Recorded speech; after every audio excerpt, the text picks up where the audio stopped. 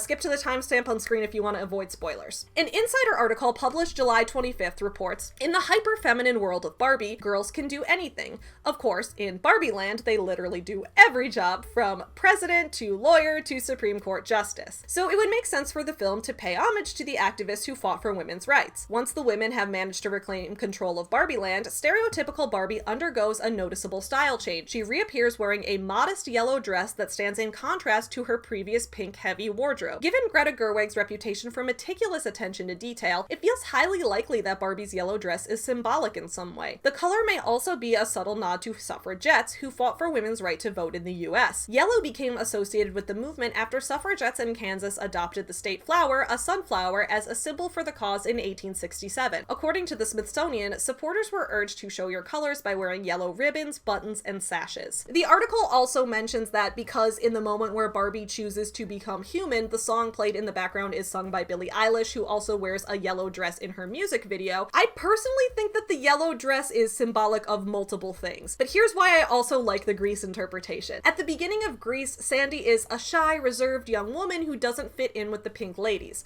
At the end of the movie, she decides that she'd rather fit in with the crowd and be rebellious like Danny and his friends, so she dresses in black, begins smoking, and takes on this new bad girl persona. Now, Sandy is her own woman, and that's her right if that's what she wants to do with her life. But Barbie will not change who she is for any man. When Barbie wears her yellow dress, this is in the same scene where she tells Ken that she can't commit to building a life with him like he wants. She wants them both to find who they are as people outside of their relationship to each other. While Sandy ditches the pale yellow and instead chooses romance, Barbie rejects romance in favor of staying true to herself. Thus, Barbie wearing Sandy's original yellow look symbolizes her reclamation of her own style, subverting the message in Grease. Is it feminist? Yeah, but it's also a feminist reclamation of a symbol we see within a movie about 1950s nostalgia. It's a subversion of the 1950s gender role tropes. Spoilers over! Since we ended this section with a discussion of gender politics in its relation to feminism, specifically within the film, and how those themes in film relate to our lives, I think it's time that we jump ahead into the final retelling of Barbie that I want to explore. Barbie is a retelling of The Matrix. Let's enter the Barbie Matrix. Barbie is Neo. Let's go. The Matrix is a 1999 action sci-fi movie about computer programmer and hacker Neo, played by Keanu Reeves, who learns of something called the Matrix.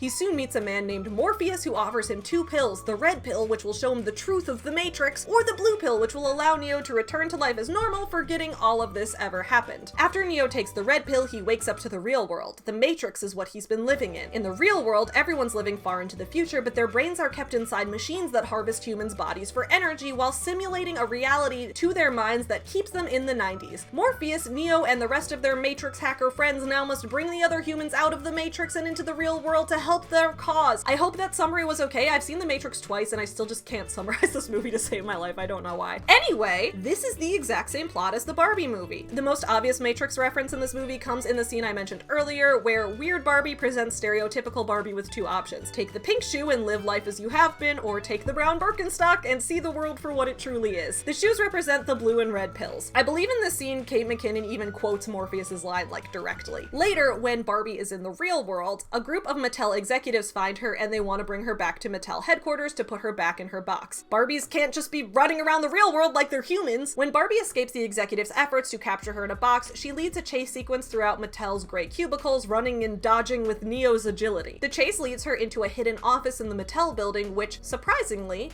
holds a kitchen. And the first thing I thought when I saw Barbie enter the surprise kitchen was, this looks a lot like the Oracle scene in The Matrix. The cinematography, the set, the colors, something just reminded me of it. In The Matrix, Neo meets an older lady known as the Oracle in a kitchen where they have an existential discussion surrounding whether Neo is the one. And this also literally happens in the Barbie movie. Barbie enters the kitchen set, which also houses an elderly lady, not an Oracle, but a ghost, the ghost of Mattel's founder, Ruth Handler, who's played by Rhea Perlman. When the Oracle offers Neo cookies, Ruth offers Barbie tea. Both characters accept. The fact that Barbie accepts the tea is especially notable considering in Barbie Land she doesn't actually eat or drink. Since her foods and drinks are toys, she just pretends. Just a few minutes before this scene, we get a comedic moment in the Mattel headquarters when the CEO offers Barbie a glass of water and she spills it all over her face because she's not used to there being real liquid in the cup. So why would Barbie accept tea just moments later when she even openly acknowledges that as a doll she doesn't need real liquids? Well, it's because Neo eats the Oracle's cookie. It's symbolic. And much like Neo's discussion with the Oracle, Barbie now has a discussion with Ruth the Ghost about her purpose. Is she the one? Much like Grease, Barbie's parallels with The Matrix go outside of its plot, cinematography, and directly referential scene recreations, and we can also analyze the parallels in terms of their cultural impact. When looking at the cultural impact of a movie like The Matrix, we first must discuss a core concept within literary criticism called death of the author. The concept of death of the author comes from a 1960s 1987 essay of the same name written by Roland Barthes, a literary critic from France. He writes, "All writing is itself this special voice, consisting of several indiscernible voices, and that literature is precisely the invention of this voice, to which we cannot assign a specific origin. Literature that is neuter,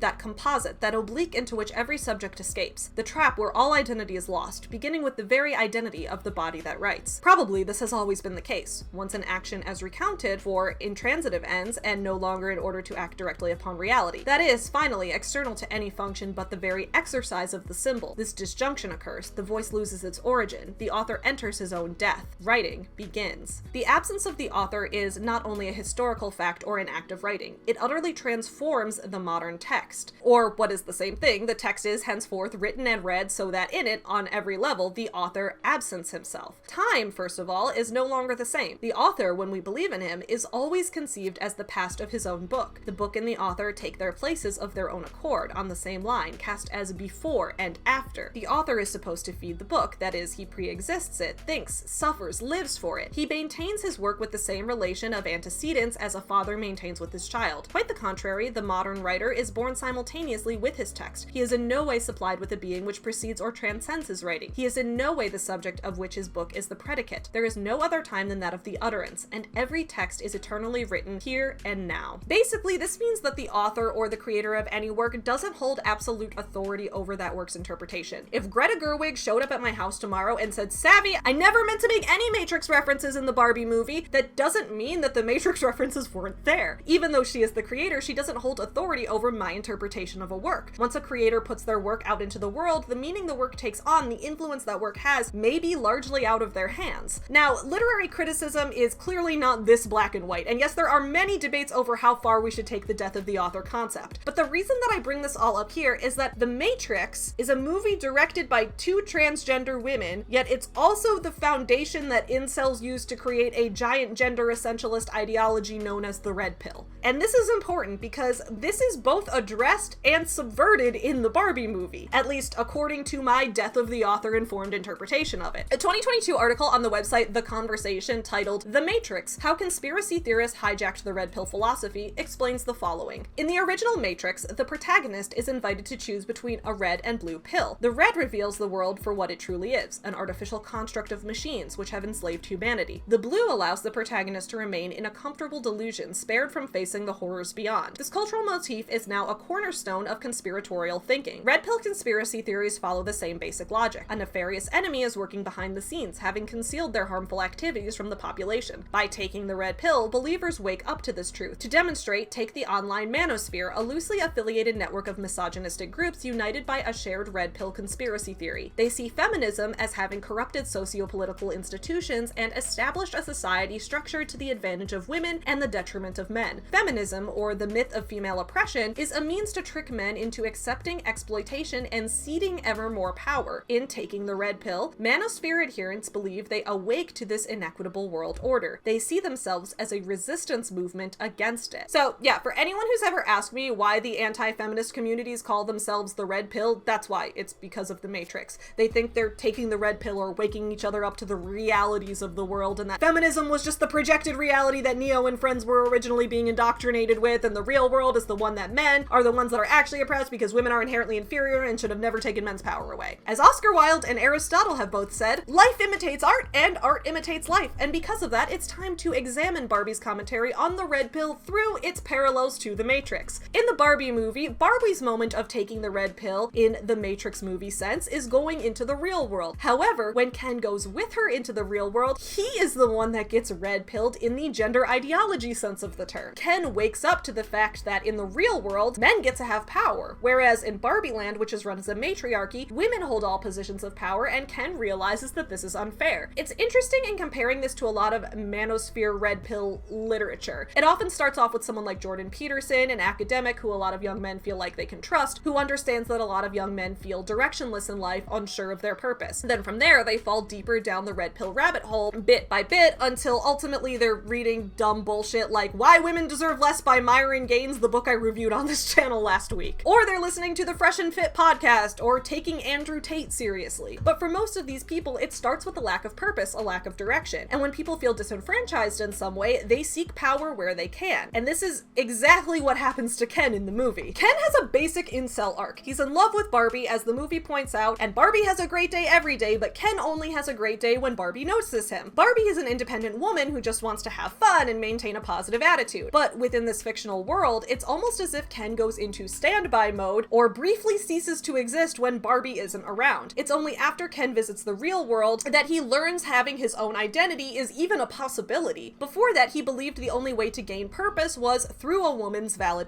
When he learns that he can rally other men that also feel this way behind him, they gain purpose in trying to build power for men. Ken's an incel is what I'm saying. Although I guess in the true sense, like, all of them are incels technically, like in the literal sense of the term, because they're all made of plastic. I thought I might stay over tonight. Why? Because we're girlfriend, boyfriend. To do what? I'm actually not sure. Spoiler incoming! Skip to the timestamp on screen if you don't want spoilers. Because Barbieland had previously functioned as a matriarchy, the direct one-on-one comparison to real-life red pill influencers is not one-to-one. In our world, in real life, feminism exists because women historically face disadvantages that often still exist in terms of internalized sexism, lack of maternity leave protections in the US, I could go on and on. But in Barbieland, there was never a historical patriarchy to begin with, so when Ken fights back, he's creating something new. When red pill influencers in real life fight back, they're trying to undo progress. In that way, Ken in the Barbie movie is much more likable and redeemable than real life red pillers are, because in a way, he was actually a victim in the past, and he is trying to find his own power and his own identity in good faith. The solution in the movie is, of course, for Barbie and Ken to both value each other more as individuals and to find their own purposes outside of themselves and each other. Toward the end of the movie, when Barbie is wearing her yellow dress, Ken explains that he always wished they could share the dream house, alluding to his ultimate goal being to marry Barbie and build a life with her. But Barbie has never envisioned that type of life for herself. In that moment, Barbie actually apologizes to Ken, saying that she's sorry she took him for granted and realizing that she didn't recognize his own humanity. She's actually been treating him just as an extension of herself because that was all she knew before. In the end, Ken wears this cute shirt that says, "I am Kenuff," a resolution to his earlier musical number, "I'm Just Ken," as he begins to explore his own potential interests and goals in life. Barbie, meanwhile, is finding her purpose as well, which she ultimately realizes is to become human and live in the real world. While the real world might not be as kind to women as Barbieland is, Barbie can challenge herself to make the world better, just as the Kens in Barbieland are challenging themselves to find their own purpose, once the other Barbies agree to show the Kens more respect as human beings, or I guess as plastic toys. Spoilers over! I think this discussion of gender politics within the Barbie movie is a great segue into the next section of this review, debunking bad faith reviews by right-wing influencers. So all of that, everything I just said, that entire thing was what I personally thought Barbie was about. But a lot of other reviewers and commentators have had a different view. Barbie isn't a commentary on nostalgia as a concept or how it plays into our love of old movies and the romanticized visions we create of the past. Instead, Barbie is about, checks notes, loud feminists who scream about the patriarchy, the gay trans agenda, and annoying leftists. I mean, that's not what I got from it, but I'm not the movie police. First up, the worst review of them all, Matt Walsh. Matt Walsh is also the worst person of them all, so it checks out that he'd have the worst review. Why is Matt Walsh's review of this movie so bad? Because he starts off with this. The Barbie movie is a preachy feminist screed about taking down the patriarchy. It is a gender studies lecture in Barbie packaging. And I know this not because I watched the film. I'd rather jump feet first into a wood chipper than sit through that film. Yeah, he didn't watch it. He didn't even watch the movie. So this isn't as much of a review as it is Matt Walsh just wanting attention once again. Dangle a funny and fun and nostalgic and family-friendly Barbie film in front of the audience, and then when you have them in the seat, whack them over the head with the feminist stick. Well, Matt, you didn't watch the movie. It wasn't meant for the entire family. It was PG-13. It was targeted at millennials and older, at people who played with Barbies in the 70s, 80s, and 90s. It was not for current children. This is apparently the major underlying theme in the movie. Men in Barbieland are useless and stupid. But then men in the real world are useless and stupid, but also violent, predatory, and in control of everything. I love how he said that's apparently the theme. It was not the theme. That was not what the movie said or what the movie was about, which you would have known if you had watched it, or maybe he still wouldn't have known this if he'd watched it, because either way, he was just gonna make up what he thought it was about without seeing it. Next up, the least substantive review of the people who actually saw the movie, and that is classically Abby. And there's a few different reasons for why this was not watchable. The plot, the characters, And honestly, the design. The design in the movie was beautiful. Of course, everyone couldn't stop talking about how it was a giant set, a giant version of what we've all played with as little kids, as little girls. But the truth is, and it gets stale after you've seen it once or twice. Alright, like I said, I am not the movie police. If Abby found the visuals in this movie boring after a while, she's entitled to hold that opinion. I personally didn't. I thought the contained nature of the physical set gave Barbie Land an insular quality, but it was still filled with details that you could pick up on throughout the movie. It would have been easy to do it in front of just a pure green screen, but I think there's a tangibility that the actors get, therefore it comes with the performance that they're working on a real set. It was all built on a soundstage in London. So that is your contained world, and Greta really wanted was this feeling of containment to the whole set. For example, I loved how towards the beginning of the movie when Barbie opens her fridge, some of the plastic cups and cartons are these three-dimensional ones that she can take out of the fridge, but some are just painted onto the inside of the fridge like a sticker on a plastic toy. You can tell lots of thought went into making everything seem like a toy, but also making it tangible in a way that a live-action actor can interact with smoothly. The wokeness meter. On a scale of 1 to 10, how woke is this movie? I am going to give this movie a 10. Any movie that talks about the patriarchy this much, that portrays women as being second-class citizens in the real world this much, that literally has a monologue about how women can never get anything right, it must be a 10. I just think the wokeness meter idea is just funny. I don't necessarily agree that this movie was the woke agenda or whatever the conservative kids are saying nowadays, but at least I got a laugh out of that. I've got to talk about something I think is so important about the point that Greta Gerwig is trying to make in this film that I think really falls flat, that I don't think a lot of people are talking about. So the comparison between the two worlds is the real world is patriarchal, women are oppressed, and in Barbie Land, women get to do everything and men have literally nothing to do. Here's the problem. Barbie Land has no children in it.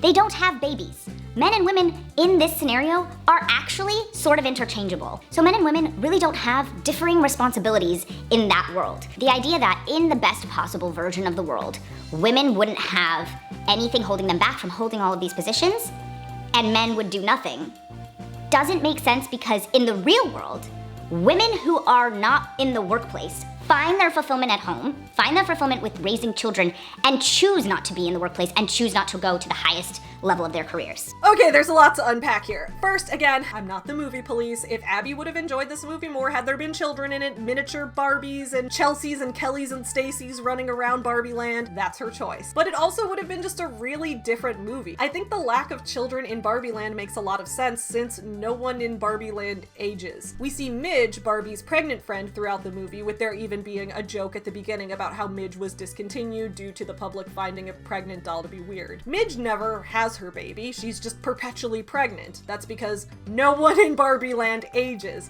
Everyone there is immortal. The baby never ages either. Midge is just always going to be pregnant with an offspring who will remain a fetus for life, because time doesn't pass in the same linear fashion in Barbie Land that it does in real life. Next, did Abby say that without raising children, men and women are basically interchangeable? Did classically Abby just admit that gender is a social construct? Also, if men and women are interchangeable without children, does that make all childless couples just non-binary by default or something? I'm completely lost as to what she means by this. Anyway, there isn't much more to her review than that. She didn't like it. Good for her, that's fine. Should you take your children to see this? I would actually legitimately ask that you don't.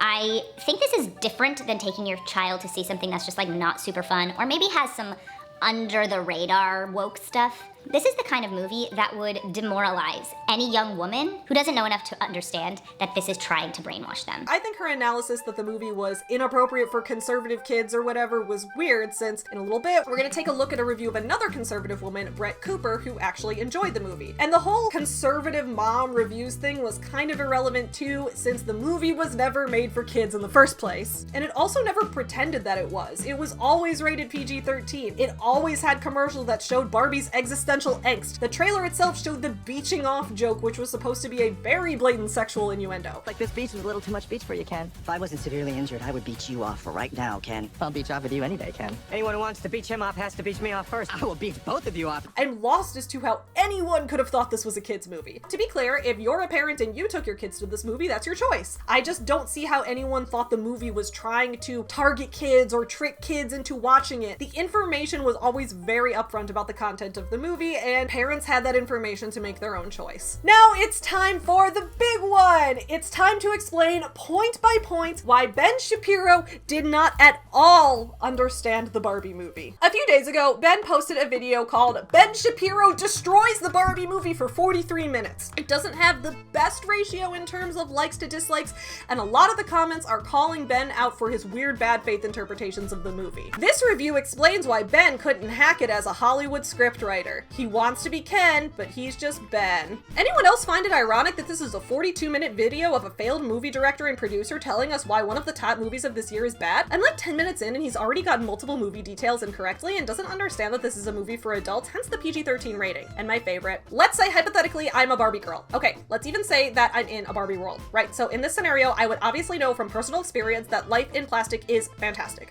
Wouldn't it be reasonable to assume that you can brush my hair and undress me literally everywhere? Imagination you can derive from the fundamentals of basic logic, and life is your creation. Therefore, it is of the utmost importance that I am a Barbie girl who is indeed in a Barbie world. I'll give Ben this though. His opening to his review video was pretty creative. For those of you who can't wait that long, I'm gonna give my review of the Barbie movie in the most Oppenheimer fashion. What the Run.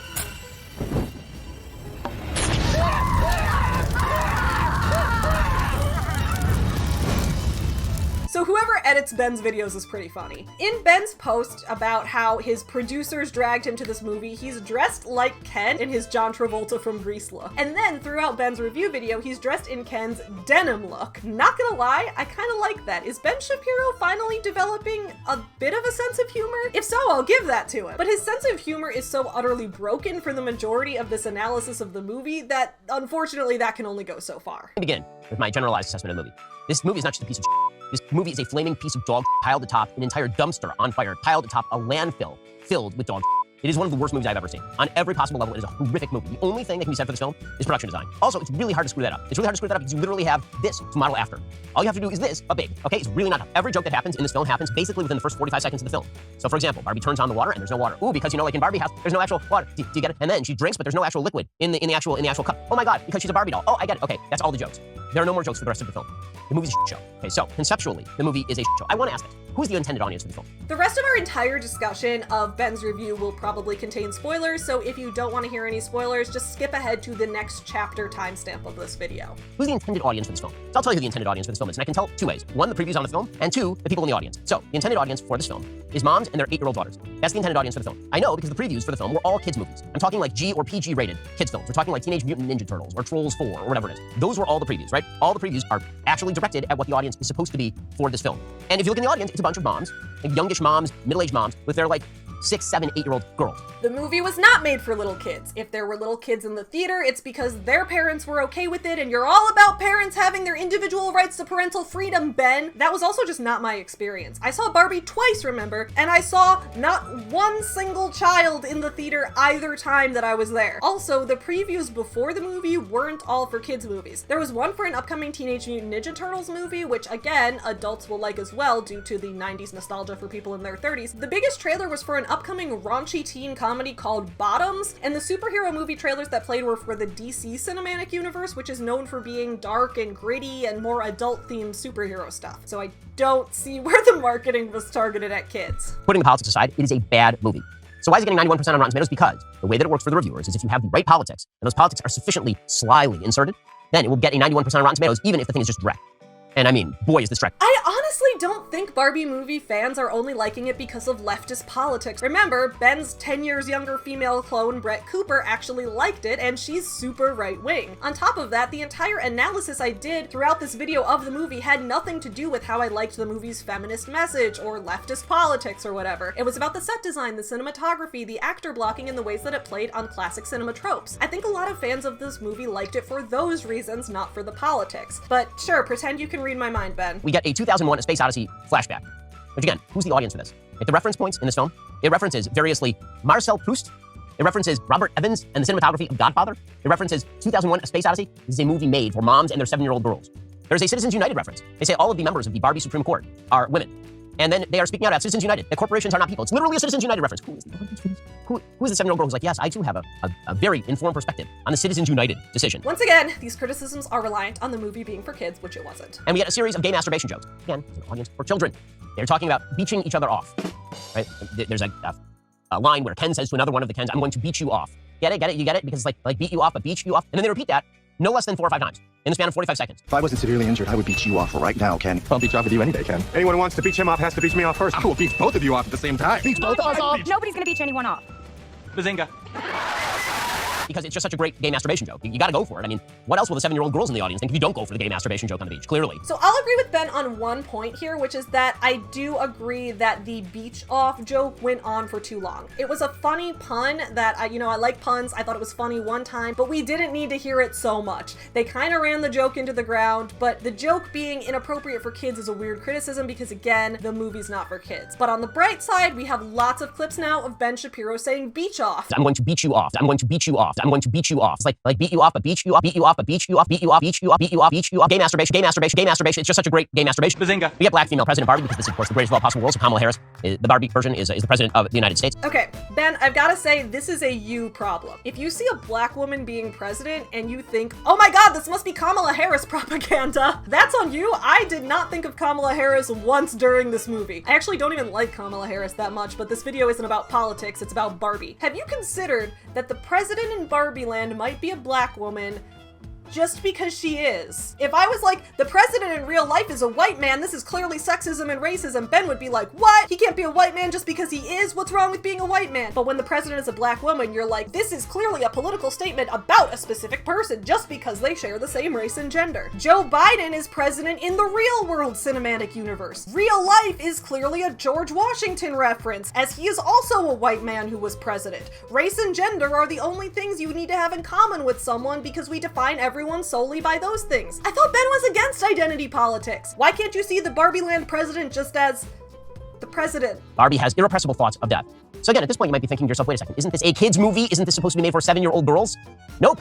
It's about existential angst over mortality. That's what this film is about. Alright, this is just kind of funny at this point. Ben keeps seeing piece after piece of evidence that the movie was never meant for kids. But instead of saying, hey, wait, maybe actually I got the target audience wrong, he just assumes that he had to have been right in the first place and that therefore the movie was just wrong and kept messing up again and again and again in all these places. At this point, Ben, isn't it much more likely that the movie just wasn't for kids? Now, again, interlaced through all of this is just more and more and more politics, right? One of the Barbies is a trans Barbie, and this is treated totally normally, as though this is a female Barbie, with a voice, again, deeper than my own. Okay, so I kept hearing people saying that the Barbie movie was the trans agenda or whatever. So on my first viewing of the movie, I looked so hard for any references to LGBTQ themes at all. And there were basically none. There's this one small gay joke when Ken and Barbie first enter the real world and this somewhat like feminine man compliments Ken on his tight neon outfit because he assumes Ken is gay based on the way he's dressed, when in reality Ken's just dressed like someone from Barbie Land. The joke lasts like 2 seconds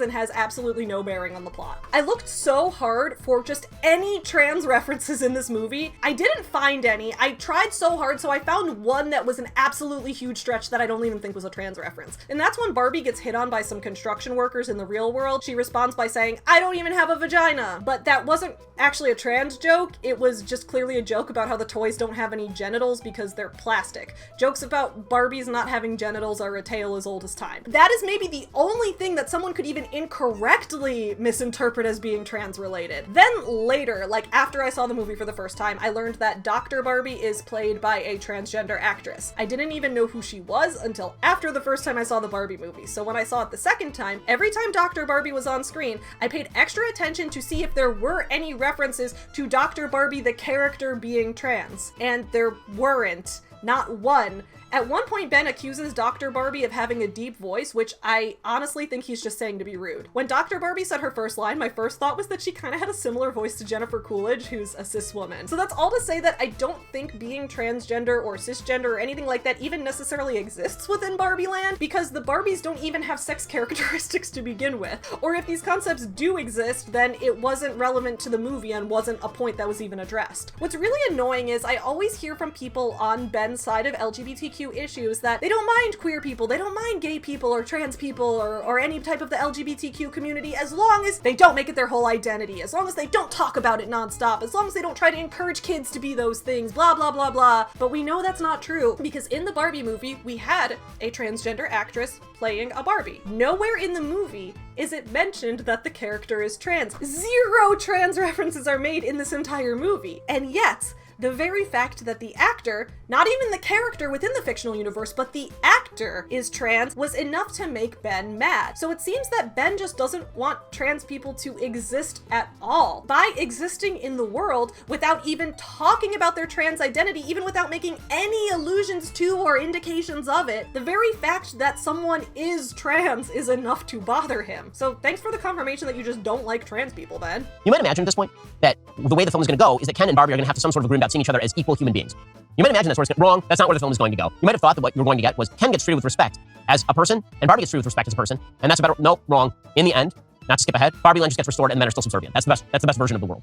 No, Ben, you'd be wrong, because that's exactly where the movie goes. The entire point of the movie is that Barbie and Ken both have to carve out individual identities, and not only does Ken have to stop trying to run Barbie Land, but Barbie also has to stop taking Ken for granted and stop treating him as a second-class citizen. Did Ben just fall asleep halfway through the movie? Later in the video, Ben does have one good criticism, one that I think actually does lead into a really interesting discussion of some places where the movie did have a bit of missed potential. Okay, the Kens are about to have a vote to change the Constitution. Why? Why? Ken literally just seized power. He's a fascist. What's he vote for? Why are they voting? Like, he seized power. Also, what is the breakdown demographically of the Kens and the Barbies? Are there as many Kens as Barbies? Because why would they hold the vote? The Kens appear to be in a minority in Barbie Land. There are a lot more Barbies than Kens. So if that's the case, why even do the democratic vote thing? Why not just seize the power? Because then you wouldn't have the rest of the dumb plot of this stupid film. So they decide they're gonna hold the vote. And not only are they gonna hold the vote, they're gonna be very fair about it. They're gonna hold it in 48 hours. They're gonna hold it in a couple of days. To make sure that the Barbies have time to actually form a counter plan. Why would they do that? No reason. Asterisk, we'll fill it in later. Okay, so they decide they're gonna hold this dumbass vote. I actually agree with Ben here. The Supreme Court vote as a plot device was clunky and disorganized, and it did lack a full explanation as to why it was happening and how it worked. I think the reason these filmmakers chose the 48 hours until we vote concept is to put a ticking clock on the characters. They had a time limit in which they had to accomplish the goal or else they would fail. Usually having some kind of clock heightens the tension and engages the audience more, but I don't actually think it worked here. Honestly, I think they could have cut the entire voting on the Constitution plot. The fact that the Barbies deprogrammed each other from Ken's influence and then got the Kens to fight each other in a way that damages their collective power, that was enough to accomplish their goal of breaking Barbie Land away from the Kens' rule. The Constitution thing didn't actually need to exist at all. Instead, I think there could have been another subplot put in its place, which I really think would have taken the movie to the next level. So I honestly think this movie just had a ton of missed potential when it came to the character of the Mattel CEO, who was played by Will Ferrell. This character functions as somewhat of an antagonist, but also he's a weirdly likable antagonist. While the CEO is trying to capture Barbie and put her into a box so that she doesn't run amok in the real world, he also has a certain innocence about him, a certain good-natured, good faith approach to things that makes him seem earnest and sincere even when he's functioning as the villain. Plus, the CEO character seems to know a lot about the ramifications of Barbie's existing in the real world, and he goes through a lot of really goofy sequences in his attempt to prevent it. Halfway through the movie, the first time I saw it, Tyler saw it with me the first time, and he leaned over into my seat and whispered to me, the twist is that the CEO is a former Ken who escaped Barbie Land. And I was like, oh my god, you're right. And we watched the rest of the movie seeing more and more evidence that this was going to be the twist, and we kept waiting for it to be revealed, and it just never happened. I think if they'd cut out the weird, basically nonsensical Supreme Court voting plot, instead they could have used that time to put in a big reveal about how the Mattel CEO used to be a Ken himself, but chose to become a human, hence why he aged, and hence why he was so scared of people finding out about Barbie in the real world, because then that could blow his cover as well. There's a scene at the end when Barbie asks what her purpose is, and the CEO character says, well, Barbie's purpose is to be in love with Ken, and Barbie corrects him and says, no, it isn't. The fact that the Barbie CEO has this misunderstanding would be perfectly in line with him secretly being a Ken himself, because that's a misconception that all the Kens naturally seem to have. So of course he'd be holding on to false hope that a Barbie would fall in love with him and make the same commitment to him that he does to her, because he's inherently a Ken. Plus, then Ken could have even had a more fulfilling ending. When he discovers his purpose, if the CEO character reveals that he was a Ken too, then Ken could have had a mentor character. Basically, I think the movie is worse for not having the CEO be revealed to be a former Ken. I loved this movie overall, but I actually think with this subplot in there, the movie would have made a lot more sense, and part of me wonders if they'd originally started scripting this movie with that idea but scrapped it somewhere along the way just because it seems so obvious that that's where it was going. My other criticism regarding the missed potential with the CEO character is that I don't think think we see enough of his connection to the real world. Throughout the movie, after the CEO follows Barbie back into Barbie Land, we see moments where he's instantly able to tell what makes money and what doesn't. When Ken turns Barbie's dream house into Ken's Mojo Dojo Casa house, the CEO instantly tells us how well the new Ken houses are selling. First, the fact that he has this power to connect the Barbie world to the real world could easily be in line with the CEO being a former Ken himself. But on top of that, I wanted to see what the implications were for those toy sales in the real world. If Ken houses were now selling so well, did that mean more boys were playing with Barbies now? Maybe we could have had a scene in the real world where we see an older brother start playing with Barbies with his younger sister and tries to take over his sister's Barbie neighborhood with his new Ken house, or maybe he tries to gentrify his sister's Barbie neighborhood, or he uses his Ken doll to bully her Barbie doll. Those are just some of my ideas, but I think those would have been great places to see how this newfound Ken power in Barbie Land translated to the real world, since we know that the real world and Barbie Land do have a strong effect and impact on each other. This is all to say that I agree with Ben Shapiro regarding some of the plot devices in this movie not making perfect sense or being underdeveloped, and I also think that if they cut certain confusing and conflicting subplots, they could have explored more potential with other subplots that could have been a lot more interesting and could have tied things together better. However, Ben doesn't take his criticism in this direction in his further places in the movie because, once again, Ben has no imagination, he has no ability to come up with these ideas of what the movie could have been to be better. Instead, he just makes this as one of his next criticisms. And the only decent male is Alan, who apparently wants to wear pink and probably is supposed to be gay. I mean, it's supposed to be pretty clear from the film, although really the take of the film is that all the Kens are gay. That's really the take of the film, is that it's all homoerotic kind of stuff. Let's speech off. Okay, so, what? Y'all know that I'm a gay bitch. I love gay stuff, but I honestly just didn't see it here. Okay, maybe Alan's gay, maybe he isn't. I honestly don't know. The movie never confirmed it either way. I got the vibe that Alan didn't feel like he fit in with the Kens due to the fact that he was a discontinued character, meaning that he didn't have another Alan to relate to in the way that the Barbies and Kens can relate to each other. Although there is a great joke in there about how there used to be more Alans, but they escaped into the real world and nobody noticed because they're all just Alans. All the members of NSYNC are secretly Alans. That joke made me laugh out loud in the theater. Regarding Ken being gay, he's literally not. The whole point of his character is that he's way too in love with Barbie, who's a woman. I guess it's possible Ken could be bisexual since Ben is picking up on him having some sexual energy with the other Kens, but he's definitely not a homosexual character as he is in love with a woman. But also, does the concept of sexual orientation or gender identity or those things even exist in the Barbie world in that way? Is that even a thing people consider there? I don't know, maybe it is, maybe it isn't. It's not addressed in the movie, so this just seems like a weird or relevant tangent to go on. All he wanted in the first place was just to be treated decently by Barbie. Is he treated decently at the end by Barbie? Of course he isn't. That would be silly. At the very end, he is told that he needs to learn to live without Barbie. I just don't know who I am without you. You're 10. But it's Barbie and Ken.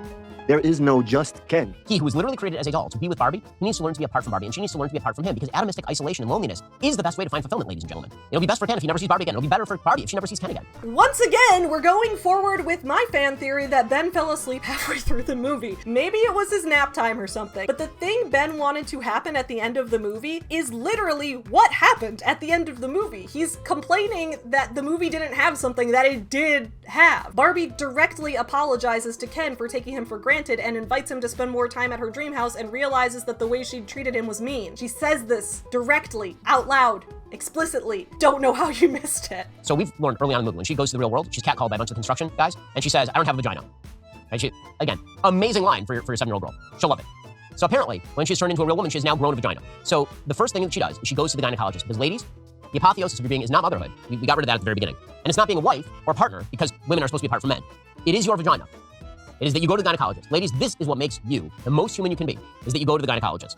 Now, I could point out here that that's really transphobic. That according to the same people who made this movie, not all women have vaginas, and not all people with penises are men. I could point that out right here, because it obviously conflicts with the very ending of the film. But instead, I'm gonna go with this one. At the end of all of this, they've boiled down, they have a whole conversation about identity and death and meaning, like this whole conversation. What does it boil down to at the very end? What it boils down to at the very end, apparently, is being biologically female is the only thing that matters. Wow, holy misinterpretation, Batman! I am thoroughly convinced that Ben does not know what a joke is. Barbie makes a joke earlier in the movie at the construction workers about how she doesn't have a vagina. The joke is that she's a plastic toy. Then, at the end, she becomes human. She has all the physicality of a human. So at the end, she goes to a gynecologist. It's a stinger. It's a callback to the joke about how she didn't have genitals earlier and she does now. It's meant to be like a little funny stinger joke to end the movie on. It's not meant to be the resolution of the movie movie as a whole itself. The movie already resolved itself earlier when Barbie chooses to become human. That is the big final ending of her arc as a character within this movie. There was a funny little moment at the end, like, haha, this is what her first experience as a human is like. The movie is not trying to say being a human woman is the most important thing about that is having a vagina and having a doctor look at your vagina. Where did it say that? It was just a callback to an earlier joke. Well, that was a really interesting way to interpret that. That was the majority of Ben Shapiro's review, and I've gotta say, there was one good right-wing review of this movie, and that came from Brett Cooper. I'm not just saying that because she liked the movie. Even if she didn't like it, I could tell that her review was actually in good faith, and while I do disagree with her on the majority of things she says in most of her videos, I do appreciate that she gave this movie a good faith review. First of all, this is not a children's movie. It is PG-13. Everybody knew that it was PG-13, even though Barbie is a kid's toy. This is not a kid's movie. Thank you for being the voice of reason in this room. The movie was not for kids, you're right. The Barbie movie literally has Ken try to bring the patriarchy, explicitly called the patriarchy, to Barbie Land and amend the Barbie Land constitution to remove Barbies from positions of power. The lengths the studio went to hide how insufferably woke this movie is astounding. Somebody else said, studio will be lucky if they're able to break even on this one, which is so...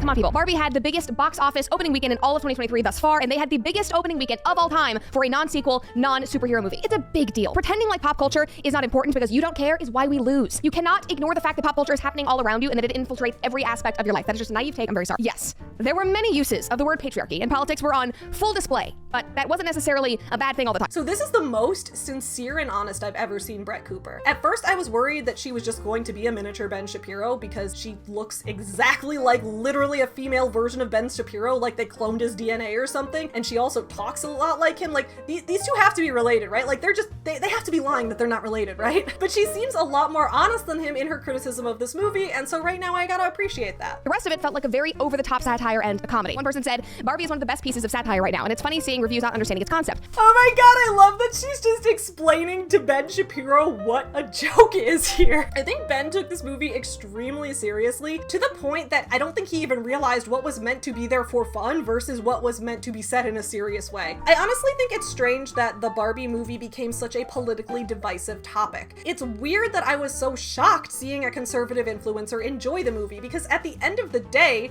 it's a movie. I think you can just walk into the theater wanting to enjoy something that is very culturally relevant about a cultural icon of, most of our childhoods and upbringing. That's really all it is. It's a fun, silly movie about a toy. It's fiction. It doesn't have to be inherently a political statement or something divisive that the left or the right is gonna like more than someone else. Throughout history, though, Barbies have always been politically divisive. And Barbie goes through her own eras. Sometimes feminists love Barbie, sometimes not. Sometimes Barbie is loved by conservatives because she's a traditionally attractive woman who looks good enough to be a blonde Fox News host. Plus, she's owned by a huge corporation that loves to make money in the free market, but other times she's not, like when she preaches feminist messaging. Sometimes Barbie is loved by leftists because she uses her femininity as power. She's high femme, but through that high femme presentation, she gains more power within her own society. Power in Barbie Land isn't measured through masculine standards of strength. At the same time, Barbie has also come under feminist critique for adhering so rigidly to traditional beauty standards that the overwhelming majority of women can never possibly reach. And that's why next, I want to take a look at the evolution of Barbie within the political zeitgeist.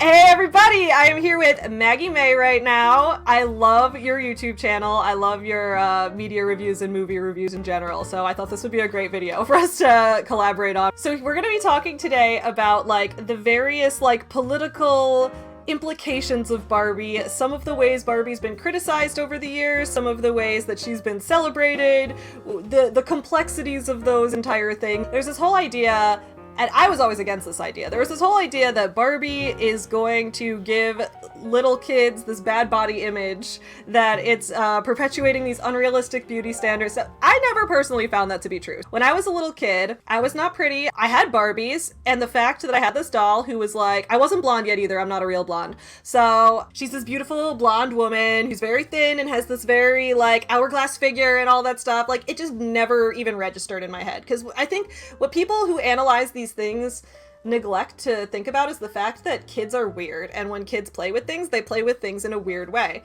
And like, we both had American Girl dolls, and American Girl dolls don't even have body proportions. They are all one exact model. They are just this straight up and down like cloth sack with their plastic limbs sticking out. They're somehow both like babies and teenagers at the same time. You just project whatever you want onto them. Growing up, again, like I had very few Barbies. I had Hula Barbie. Actually, we did go through with my friends of like what Barbies we had. I had Hula Barbie, which I loved because the hair was bright orange and like bright pink, like two colors that just like don't go together, and I loved it. Which again, like weird, like that's why I liked that Barbie. And then the other Barbie I had, I remember distinctly not getting Barbie, but getting the two friends, because at the time I was like lonely and like wanted friends, so like I used them. As a little kid, I'm like, I want to grow up and be a movie director. So my Barbies were perfect sitcom actors, and I'm like, okay, I can make little movies with them. I can make them like actors in my little sitcom. And what their body types were like visually had no bearing on what their characters were. So I'm like, this Barbie's gonna be thin, this Barbie's gonna be fat, this Barbie's gonna be tall, this Barbie's gonna be short, and it didn't have to visually look that way, because the whole point is that when you're a kid, you just make stuff up and project it onto the toy. It's really interesting because like as a culture, we critique and analyze women's bodies because that is what we do as a society.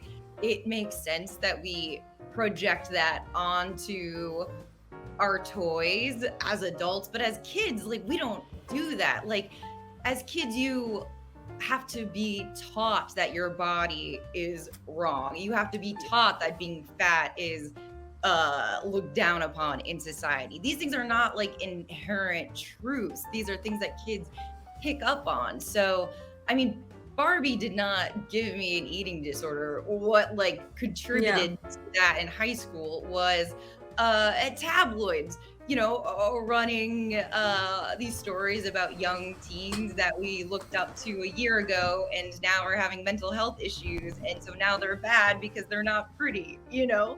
The adults who were writing those stories. The late 90s and early 2000s were a terrible time, just in terms of like, yeah, because I think about like, I struggled with eating disorders from ages like 16 to 20 roughly, and during that time, when I look back on it, first of all, Barbie had no impact. I didn't think about Barbie at all. I mean, I thought about Barbie because I still loved her, but like, I never thought I want to look like Barbie or I want to look like this ideal that Barbie perpetuates. I had no interest in looking exactly like that. It wasn't even visual. For me, it was more of like a OCD issue because I hadn't gotten my OCD diagnosed yet. So I was over here with like these weird fixations and weird compulsive habits that would cause me to restrict my eating because my brain was telling me that's what you have to do. So in a lot of cases, I think people see like, oh, here's some young girls who have body image issues or young girls who have an eating disorder or whatever, and they're like, well, maybe Barbie's the cause, maybe beauty standards are the cause, and in reality it's like, well, mental health issues are extremely complex. I think we need to look a lot more into like, what is causing this in terms of, do you have an underlying mental health condition? Are you dealing with like OCD or autism or something that might be causing like weird sensory experiences or compulsive behaviors regarding these things? Like there's so many wide variety of factors that go into it. I think putting all this weight on like, is Barbie contributing to a negative culture for girls? It just seems so short-sighted to me. Similarly, like my undiagnosed ADHD was a huge, if not like the contributor to my eating disorder. And also like if we are leaning on like a toy conglomerate to teach our children like anything, but like especially like their self-worth and, you know, their inherent okayness with like whatever gender presentation they want to play with that week, then like we are in much dire straits. And like I don't think that's realistic. I think a lot of these things are just like easy scapegoats because it is really hard to talk about huge systemic issues. It's hard to talk about these things that we teach our kids about their worth due to their gender or due to their like inherent beingness. I don't like, this is something that I just learned recently, but you know, when like babies are born, two babies can be the exact same weight, and whether one is described as like healthy and strong or like kind and docile, just purely the sex of the baby. We do this before even like the being is conscious. Barbie's kind of wrapped into that too. We are like placing the burden of like their own future on like the toys that they picked out to play with. It's just like, I don't know, man. Yeah, kids are weird. Most of my Barbies, you know, are running away from dinosaurs. Like that was like a go-to like thing my sister and I would do together. I think it was interesting what you mentioned about the ways that people like project gendered expectations onto babies that are not even like self-aware yet, which is pretty wild considering, like, when I think about it, like, even people who, like, they'll say to someone's dog, like, oh, you're a good boy, and someone will be like, oh, she's a girl. They're like, oh, I'm sorry, you're a good girl. And it's like, you don't need to apologize to the dog, dude. Like, the dog doesn't give a shit. But, like, it's so, like, weirdly ingrained in humans that it's like, oh, it's offensive to refer to someone masculine as feminine or someone feminine as masculine or whatever. And so I can't do it even with this dog. Like, the dog doesn't care. I think, like, most maybe people our age, at least for me, like, I very much, because I was young and, you know, this like feminine ideal that I could not live up to, like that rubbed me the wrong way. So I was a like tomboy, not like other girls' girl. That was me as a teenager, 100%, yes. Yeah, I think most women have the experience of rejecting femininity in some sort of way, just because there are so many opinions on it. And when you're trying to form yourself, it's like very important to distance yourself from like societal expectations of what that means. And so for a lot of women, it is a rejection of pink, of like ultra feminine things. For some women, it is diving more into that. But all of these are very understandable like responses to the amount of pressure that we put on femmes specifically to be this way. But all to say is like, it took me a very long time to feel comfortable with, you know, my more like feminine style when I choose to, you know, dress that way. Meeting lots of other queer women and getting to learn like the whole lesbian fashion spectrum. Someone introduced me to the Faux scale, and when I saw it, I was like, my goal is to just be the whole thing. Like, can I be the whole thing? And it's like, of course I can. I'm gonna be the whole thing. And so now as a result, I'm like, all right, my style is gonna be the whole thing of this. And if I can do that, I will feel very good. I think that's also like a huge part of it too. Like, growing up and being like unaware of my own queerness, or, you know, having that didn't feel free to express. But it's like, I like femme and like I am attracted to them, so I want to be around them, but I also don't want to be told that I have to be that. I think this is a very common thing too. I've noticed this. There's like a lot of girls who will go through these not like other girls phases, which I did as a teenager, and I went through that. And in my mind, it's like, I don't like femininity, but in reality, I was attracted to women and just not out about that yet. So I actually liked femininity too much in the sense that I was like sexually attracted to it. So it was like a denial type of thing with that too.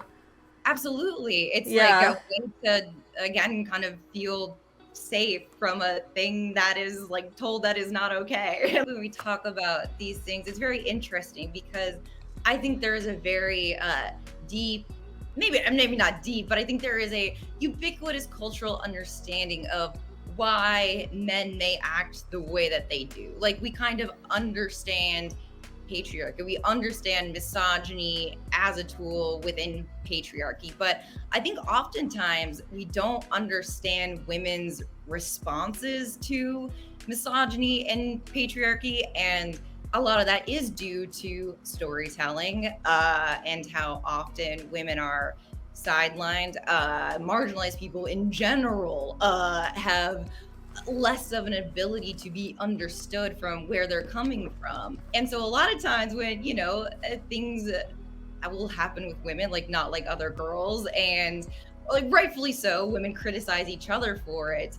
But then also, you know, I think it's a lot easier to blame it on those particular women. Like, oh, well, it was those women who were bad because like they should have known that like women are on theirs. And it's like, this is a whole like societal structure that women are responding to, that femmes are responding to. And I think we're very harsh and critical on individuals, much like we're very harsh and critical on Barbie being this like specific like lightning bolt of femininity that, you know, we all love and loathe at the same time, when really it's the structure that makes Barbie that way. It's the structure that makes women feel like they need to reject or claim their femininity, you know, based on their circumstances. What I find interesting about like the discussion surrounding Barbie and Barbie is like with political impact and things like that.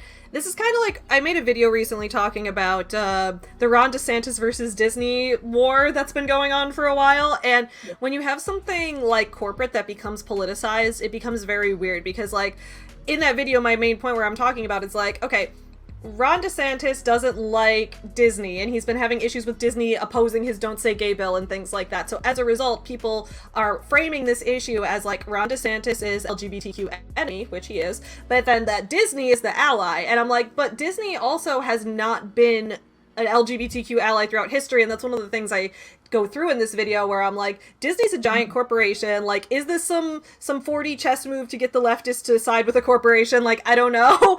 But going through this whole thing, I'm like, Disney also has been like bad to the queer community over the years. Disney also has been exploitative with the way that they make money and things like that. And that's another thing that I'm seeing a discussion open on with the Barbie movie, which is Barbie has gotten politicized to the point where now you've got the people like Ben Shapiro and his whole group of friends who are out here saying the Barbie movie is like woke feminist garbage. It's just like all about girl power and taking down the patriarchy, and it's against our conservative values and things like that.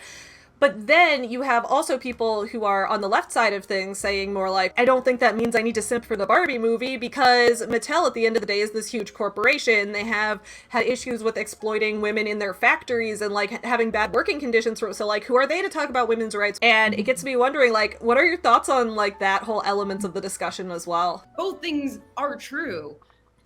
Much like both things are true for the Marvel movies that we, you know, crowd the theaters to go see. Those are the exact same thing. They are selling us, you know, moralistic tales about friendship and whatever, but also buy, you know, all Disney's merch. Come to see Marvel Adventureland, you know. Yeah.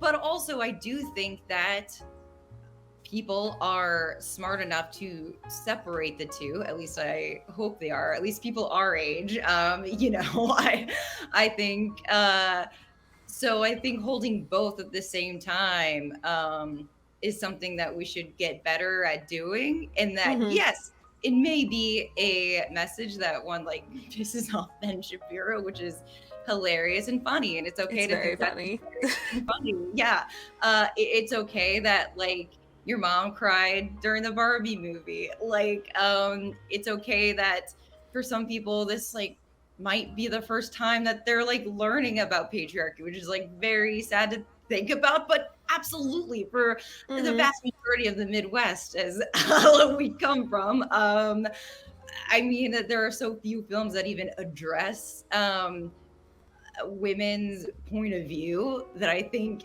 like that is pretty wild. But also, we can't separate it from capitalism. We can't separate it from Mattel and their business decisions. I think the discussion around it is like very important to have. But also, I think it's the same discussion we should be having with all of the movies that come out like this, that are made by large corporations that, you know, may have some great messaging, but that at the end of the day are connected to systems that take advantage of people working within them. I mean, you know, to go to the writer's strike, you know, we are currently, at least, you know, in Hollywood, we're in a labor movement. So I think it's interesting that people think that women don't realize this when we like assume that, I don't know, it feels interesting. I think that we don't have these conversations with other franchises where I think we should, and I do think it's exciting that we're having it with Barbie. As you brought up, like, unless you're going to see like all independently produced movies that are not tied to any big studio and are funded with these very low budgets. If you go to see movies like that, like, those movies can be great, but that's not the majority of movies that are the ones talked about at this level. Pretty much all movies made by big studios are connected to some giant company that is engaging in some type of worker exploitation right now. It is interesting that Barbie is the main movie where people are having this discussion, where they're suddenly like, oh, like, we had the Lego movie a few years ago, and I don't, like, a lot of people weren't like, how can this movie promote Legos when Legos are plastic and that's bad for the environment? Like, which is true, but it's also like, people weren't really having that discussion, and then with Barbie, it's like, well, Mattel has all this plastic waste and all this bad packaging and, like, all of this, like, exploitation of, or which I agree are important things we need to talk about, but I'm like, I wonder why it took us till now where, like, this is the one movie where people are willing to discuss that. It's interesting. Yeah, I mean, I do think a lot of that is that we, again, as a society, our knee-jerk reaction is to criticize femininity. Mattel's like very, like, they never call Barbie a feminist product directly. They never want to, like, specifically politicize Barbie, which is, Barbie never calls herself a feminist in the movie either, I don't think. But all to say is that, like, we don't often see the equivalent criticism. In fact, usually it's like, oh my God, but, like, they tried. Or like, oh, but, like, it was a really hard for that male director to, like, shoehorn, like, that good message in. So we should, like, celebrate that they even got that far. But then for Barbie, it's like, well, but she should have gone far enough. So, like, why didn't she? And it's like, these are not the same. And I am behind both discussions, but they're equal. And we should treat these discussions as equal. Comedies have always been taken less seriously. Rom-coms always taken less seriously. Love is also, yeah, we frame it as less important and less serious than, like, growing up. I'm rewatching Dragon Ball Z right now, and yes, like there's just like an inherent, like, gravitas to power and, building the spirit bomb and, like, these things that I also, like, love, but I love them equally. Like, I feel free when I laugh, and I feel free when I see a huge epic battle. Like, both of those things do something for me, but so often we see humor as frivolous and not the wonderful many things it can be, including entertainment, including escapism, including a wonderful way to laugh at the systems that we are stuck in. Like, a lot of the ironic humor in it comes from, like, being stuck in a system that does not inherently benefit you ever, and in fact is like impeding most of your life. Even though, like, the light and fluffy thing might be about connecting with other people, and if we're talking about how to, like, better the world, that's, like, a huge part of the thing that humans are bad at. Like, we're good at fighting, we're bad at learning how to work together, and so thinking that things that address working together are inherently frivolous is, like, I don't think you deeply understand, like, the problems of society. I think people overvaluing combat and things that we paint in a masculine light, which aren't even really masculine in any way, nor is friendship feminine in any way. That's just the way that we perceive them. Both of these things are so important for humans and for people, and just, like, as an individual. But one we think is very important and a huge, blockbuster event that, and one of them traditionally has been seen as silly and not to be taken seriously. Much like women are silly and not to be taken seriously. There are wonderful criticisms of it that I encourage people to seek out. I will say there were a few jokes in the movie I didn't like. I didn't like the joke where Margot Robbie's crying, and they're like, she's like, I'm not beautiful, and they're like, Margot Robbie would be the wrong person to cast for this. Like, that, I thought that line was stupid, I'll be honest. I'm like, you didn't need to break the fourth wall there. Like, I get that you did it as a joke, but, like, it took me out of the plot, so I didn't like it.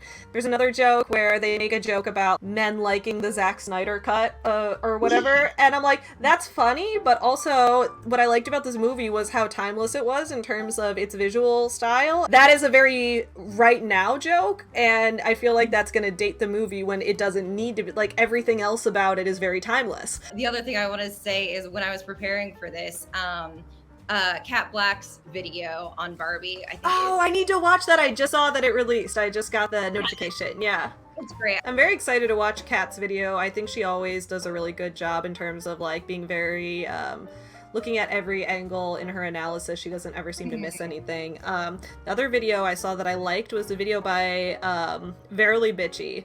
She did a video too, and she liked Barbie less than I did, but I thought that her video had a lot of good discussion surrounding like the corporation of Mattel and like the like business implications and what that means in terms of how workers are treated and what that says about like how seriously we can take the messages, and I thought she had a good analysis there. So 2 other videos for everyone to watch if you are enjoying this discussion. More Barbie discussions to be had. I think Barbie's true strength is that she knows she is stronger with other people. And that is also true with each other.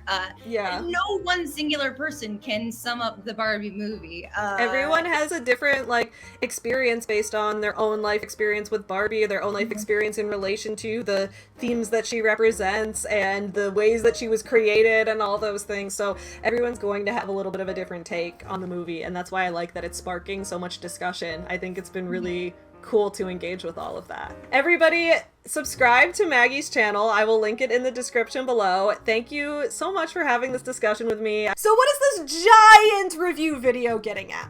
Well, it's getting at the fact that Barbie isn't just one thing. Sure, we all knew that Barbie herself is many things. She's a model, an influencer, a doctor, an astronaut, a mermaid, a president, a Nobel Prize winner, and more.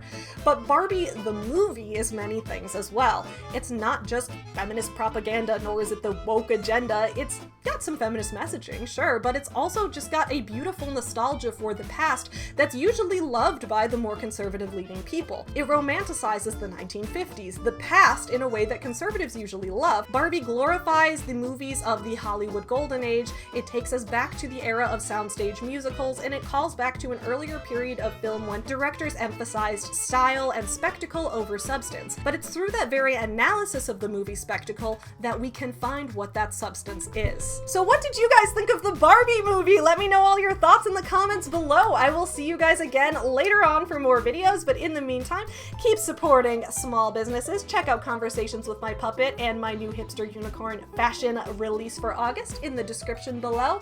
Love you guys. Bye!